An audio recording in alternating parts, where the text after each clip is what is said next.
Bien, vamos a abrir nuestras Biblias en la primera carta del apóstol Pablo a los Corintios, primera de Corintios, capítulo 7. Si recordáis, estuvimos hablando como una introducción, la sorpresa que algunos se pueden llevar de que Dios y por tanto la Escritura manifieste interés en áreas tan íntimas o personales como puede ser la sexualidad o la vida matrimonial o la vida familiar. Y puesto que Dios tiene secciones en las Escrituras muy particulares sobre este tema, es por tanto esencial que nosotros también, como Iglesia, afrontemos estos temas. Porque si algo vamos a aprender, nos lo dice también al final del texto que hemos leído, es que las dificultades y las tensiones dentro del matrimonio y dentro de la familia es lo que utiliza Satanás para quebrar o dañar nuestra fe y nuestra relación con el Señor. No solamente lo aplicaríamos a lo que es la vida familiar, sino en todos los otros asuntos personales, en cómo tratamos nuestro cuerpo, la higiene, la alimentación, la vida social, etc. Es muy importante que en las áreas pequeñas de nuestra vida tengamos mucho cuidado porque es lo que el diablo podrá usar para nuestro mal. Pero entonces, aquí se nos define de una manera muy particular, pero muy directa, el matrimonio. Seguramente cuando definimos el matrimonio muchas veces vamos al comienzo de Génesis o al Evangelio de Mateo, cuando el Señor Jesucristo nos dice que el matrimonio es esto: el hombre dejará a su padre y a su madre y se unirá a la mujer y serán una sola carne. Bueno, sin dejar todo eso, el apóstol Pablo, en la carta, en respuesta a unas preguntas que estaba haciendo la iglesia de Corinto, nos va a dar otras señales que van a fortalecer lo que ya se ha dicho, pero que son mucho más prácticas o más concretas. Fijaros lo que está empezando a decir. Pero por causa de las fornicaciones, cada uno, dice, tenga su propia mujer y cada uno o cada una tenga su propio marido. Esto hoy en día, socialmente, en lo que estamos viviendo en nuestra cultura, crea un choque y un rechazo.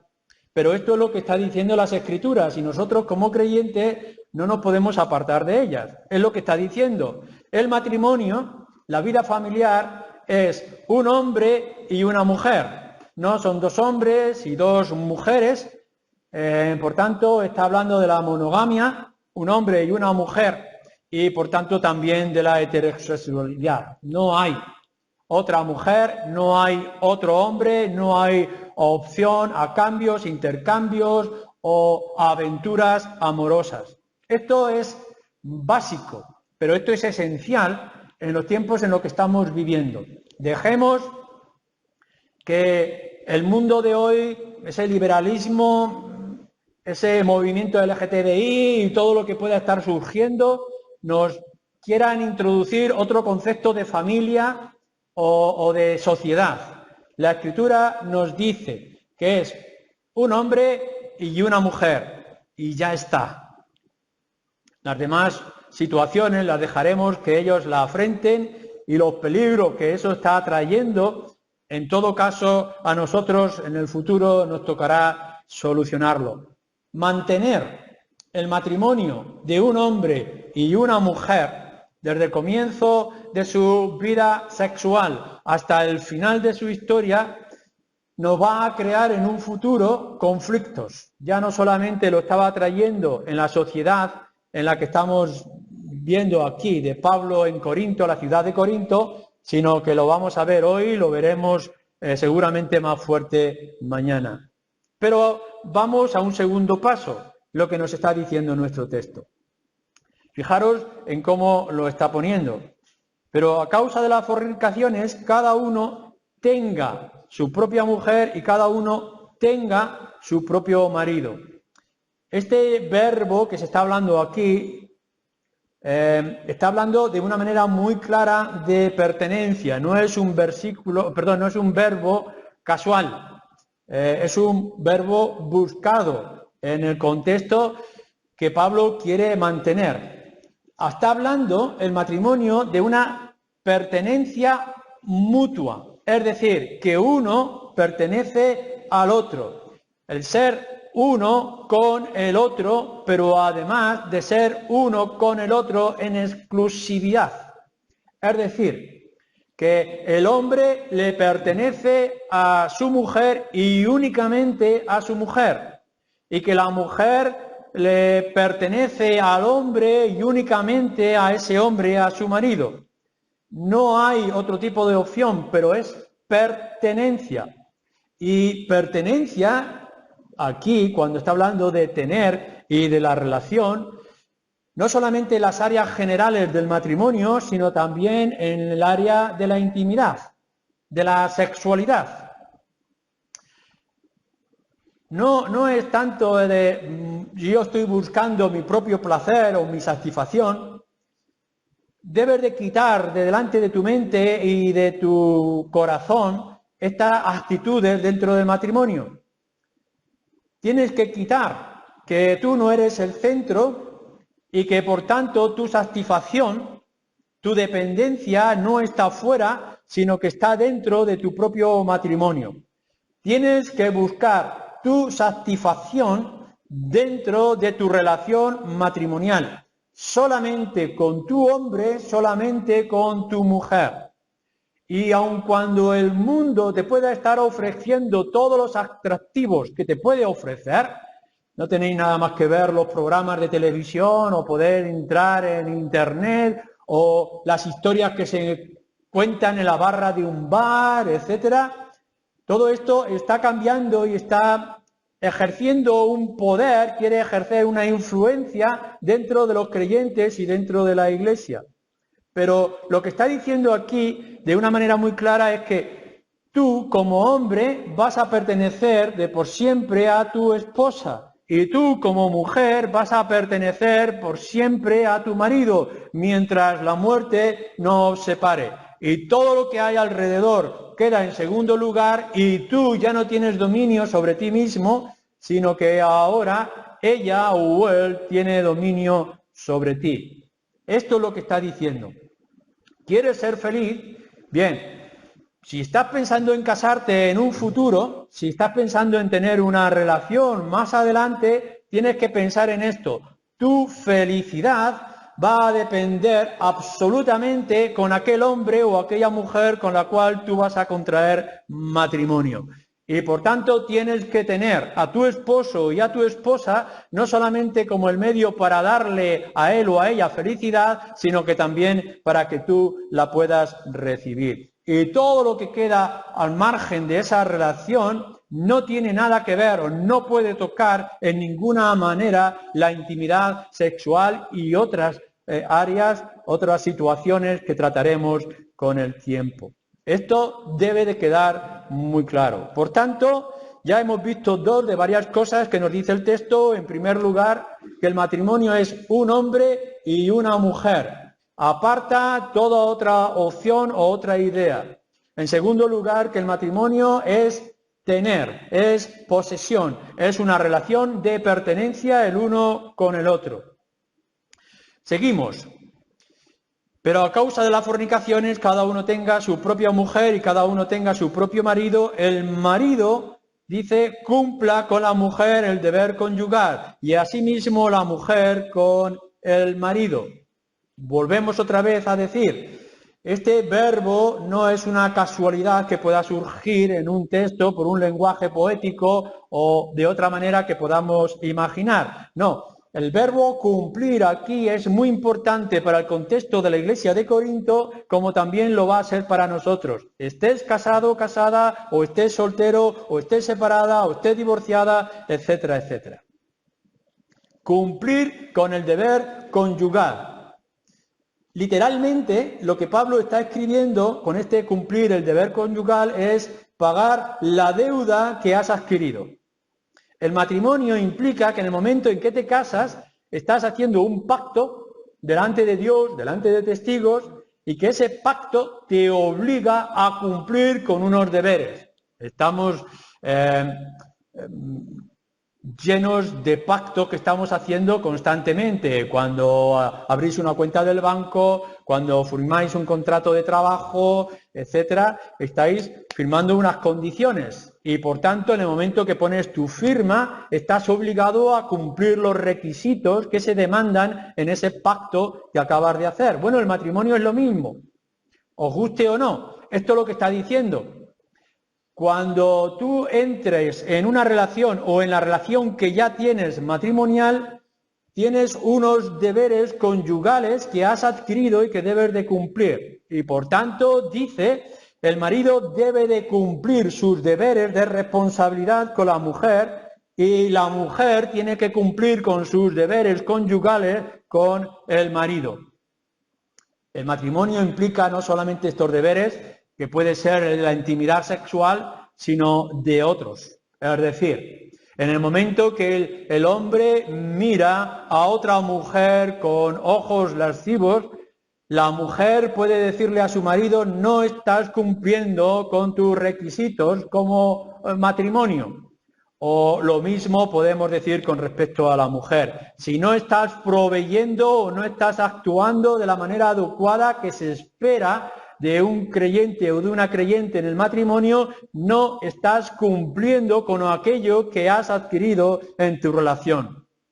Pero la relación sexual y la intimidad sexual que tenemos es muy importante. Cantar de los Cantares nos lo va a decir, y otros textos de las Escrituras. Podríamos mirar todas las áreas económicas, de convivencia, de educación, todas las responsabilidades que tenemos en el matrimonio, pero seamos sinceros, la mayoría de los matrimonios que se rompen a lo largo de la historia que nosotros conocemos es por la sexualidad, o porque no se cumplen, o no se cumplen dentro de la misma pareja, o porque se rompen en la infidelidad o en el adulterio, etcétera. Y aquí se nos está diciendo que tenemos que actuar de una manera concreta. A lo largo de esta serie y hoy yo voy a hacer unas referencias muy directas a los hombres, pero no os sintáis las mujeres que estáis libres de vuestras responsabilidades. Por supuesto que no. Pero fijaros lo que nos dice a los hombres, a los que nos vayamos a casar, o aquellos que ya estamos casados. Primera de Pedro, capítulo 3, versículo 7, dice de una manera muy concreta que tenemos que tratar a nuestras mujeres, a nuestras esposas, sabia y honrosamente, como un vaso más frágil. No es un vaso frágil en el sentido que se rompa por contexto físico o de violencia, sino porque es mucho más sensible a la hora de nuestro trato. Bien, maridos, vuestro deber conyugal y vuestro compromiso implica que tienes una mujer preciosa que tienes que tratar con cuidado, con respeto, con un vaso más frágil. No hacer esto no es cumplir tu deber dentro del matrimonio. Cuando vosotros vais a firmar un contrato, de los que antes hemos puesto como ejemplo, se nos recomienda siempre leer la letra pequeña. Siempre hay letra pequeña. Y es muy importante que cuando vayáis a un banco, compréis algo por internet, llevéis la lupa con vosotros para poder leer con facilidad esa letra pequeña que siempre existe. Porque puede haber exigencias a las cuales vosotros no estéis preparados o no os sintáis adecuados de cumplir, pero que en el momento que las firmes ya deben de ser tuyas. Y esto es lo que tiene que incluirse dentro de lo que es la relación matrimonial, la presente o la futura. Mira bien lo que el matrimonio exige y si no estás preparado, sé lo suficientemente hombre o mujer para no dar ese paso que vas a cumplir o que debes de cumplir de manera clara. De todas maneras, también esa letra pequeña y esos contratos traen ventajas. No estamos hablando aquí de todos los perjuicios o todas las dificultades o todas las tensiones que el matrimonio va a traer. Por supuesto, si vamos a un banco que nos va a prestar el dinero para la hipoteca, o vamos a entrar en un trabajo, o vamos a comprar un objeto costoso, eso nos va a traer unas inmensas ventajas y beneficios. Pero esas ventajas y beneficios nos traen también unas responsabilidades, unos cuidados. No es lo mismo tratar un papel barato a tratar un objeto caro o tratar una esposa como vaso más frágil. Y eso nos va a traer mucho placer, mucho beneficio, pero también nos trae responsabilidades. Lo que nos está hablando nuestro texto es que este depender el uno del otro y nuestro compromiso dentro del matrimonio, el cumplir nuestras responsabilidades, es una protección. Nos va a proteger de todo lo que hay a nuestro alrededor y de todas las presiones que podamos sufrir o experimentar. Uno de los mayores problemas dentro del matrimonio y de la vida social en la que nos encontramos es el egoísmo. No penséis que el mayor peligro que afrontamos es Satanás, que está por ahí rugiendo, o que es la pornografía que tenemos por ahí en Internet, o esos príncipes azules que nos prometen el oro y el moro y es un engaño. No, tenemos que mirar de otra perspectiva. El pecado o la debilidad más grande que tenemos es que somos egoístas. Y somos egoístas de corazón, egocéntricos, y que estamos pensando en nosotros mismos. El hedonismo, el placer por el placer, el gran peligro que hoy en día la sociedad nos está intentando introducir. El placer sin responsabilidades. Bueno, el matrimonio está diciendo, tienes algo muy importante, pero tienes un compromiso para cuidar. Cuando nosotros compramos por primera vez en nuestra vida de matrimonio una encimera, lo primero que venía con la encimera era algo muy sencillo, cómo debes de limpiarla. No te está diciendo esto es de por vida y no se estropea, te está diciendo cómo tienes que utilizar un jabón adecuado y cómo tienes que raspar tu encimera. Si te estás comprando un ordenador, te están dando una información muy precisa de cómo defenderlo de los virus y cómo tienes que tratar tu ordenador si quieres que te dure muchos años. Y si vas a adquirir un coche, te están diciendo cómo tienes que hacer las revisiones y los cambios de aceite, etcétera, etcétera, de una manera regular, para que en lugar de 4 años te pueda durar 10 o 20 años, si es posible. Lo mismo es el matrimonio. Si el matrimonio queréis que sea algo feliz, si lo podéis alcanzar y lo queréis proteger, hay unas letras pequeñas, hay unas condiciones que tenéis que tratar. La Escritura nos va a dar esos principios, como hemos dicho con respecto al hombre, o cuando leéis en Efesios o en otros pasajes de las Escrituras. Cuarto, no solamente es este compromiso, sino, fijaros bien, versículo 4. La mujer no tiene potestad sobre su propio cuerpo, sino el marido. Ni tampoco tiene el marido potestad sobre su propio cuerpo, sino la mujer. Y aquí, otra vez, nos tenemos que detener en este principio que está trayendo y en este verbo, la potestad. Bueno, el sustantivo potestad. Tenemos potestad sobre el otro cuerpo, pero recordar, también el otro tiene potestad sobre tu propio cuerpo. Es decir, lo que hablábamos antes de pertenencia, ahora se está hablando incluso de la pertenencia en la intimidad, en lo que es más personal, que tiene que ver con nuestro propio cuerpo. De una manera, lo que nos está diciendo la Escritura en este principio es que si bien el hombre o mujer que se casa está perdiendo algo de libertad, a la misma vez está ganando también de libertad. Si está siendo perjudicado en un sentido porque ya tiene que contar con otra persona dentro de la relación, a la misma vez está adquiriendo un beneficio precioso. Se pierde para ganar. Se pierde en independencia, pero se está ganando en poder tener un vínculo que es mucho más fuerte y más poderoso. El uno al otro, ahora os pertenecéis. Esto es algo que me gusta recordar y decir muchas veces.